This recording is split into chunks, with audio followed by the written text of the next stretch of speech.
পিলখানা হত্যাকাণ্ডে ভারতীয় গোয়েন্দা সংস্থা র এর সরাসরি জড়িত থাকা নিয়ে তদন্ত করছে জাতীয় স্বাধীন তদন্ত কমিশন। এর নেপথ্যে জড়িত ইন্ধনদাতা ও প্রত্যক্ষভাবে জড়িতদের সম্পর্কে গুরুত্বপূর্ণ তথ্য সংগ্রহ করছে তদন্ত কমিশন। এছাড়া পতিত আওয়ামী লীগের বেশ কয়েকজন প্রভাবশালী নেতা ও সাবেক সেনা কর্মকর্তার নাম রয়েছে নেপথ্যে জড়িতদের তালিকায়। পুনরায় তদন্তে গঠিত জাতীয় স্বাধীন তদন্ত কমিশনের একটি দায়িত্বশীল সূত্রে এসব তথ্য জানা যায়।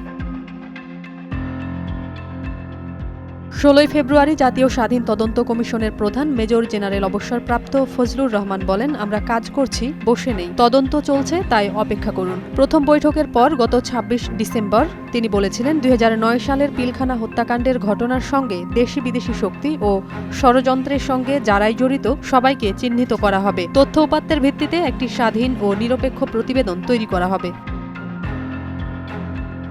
নাম প্রকাশ না করার শর্তে কমিশনের একজন সদস্য বলেন, পিলখানা হত্যাকাণ্ডে ভারতীয় গোয়েন্দা সংস্থা র এর সরাসরি জড়িত থাকা সহ বেশ কিছু গুরুত্বপূর্ণ তথ্য এরই মধ্যে তাদের হাতে এসেছে। তারা এসব তথ্য পর্যালোচনা করছে, এর বাইরে কিছুই বলা যাবে না বলে ওই সদস্য জানান। পিলখানায় সেনা কর্মকর্তাদের খুনের সঙ্গে আওয়ামী লীগের কয়েকজন নেতার সম্পৃক্ততার বিষয়ে তথ্য পেয়েছেন কিনা এমন প্রশ্নের জবাবে তিনি বলেন, এ বিষয়ে বলার সময় এখনো হয়নি।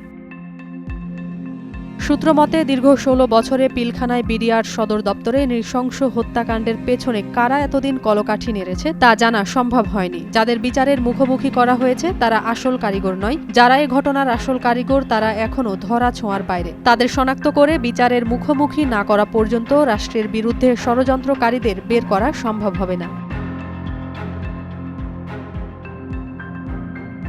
২০০৯ সালের ২৫ ফেব্রুয়ারি ঢাকার পিলখানায় বিডিআর সদর দপ্তরে নৃশংস হত্যাকাণ্ডের ঘটনা ঘটে। এ ঘটনায় প্রাণ হারান ৫৭ জন সেনা সদস্য সহ মোট ৭৪ জন, আহত হন কয়েকশো। এখনই সময় পিলখানা হত্যাকাণ্ডের মতো বিশ্ব ইতিহাসে জঘন্যতম ঘটনা তদন্তের মাধ্যমে জড়িতদের বের করা।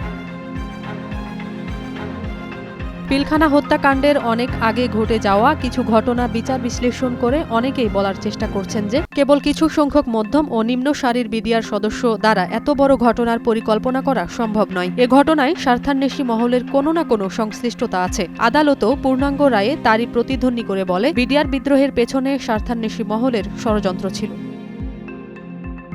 দেশ বিদেশে বহুল আলোচিত এই পিলখানা হত্যাকাণ্ডের মামলার রায়ের পর্যবেক্ষণে উচ্চ আদালত বলেন, ওই ঘটনা ছিল রাষ্ট্রের স্থিতিশীলতা ও অর্থনৈতিক সামাজিক নিরাপত্তায় বিঘ্ন সৃষ্টির লক্ষ্যে একটি স্বার্থান্বেষী মহলের ষড়যন্ত্র।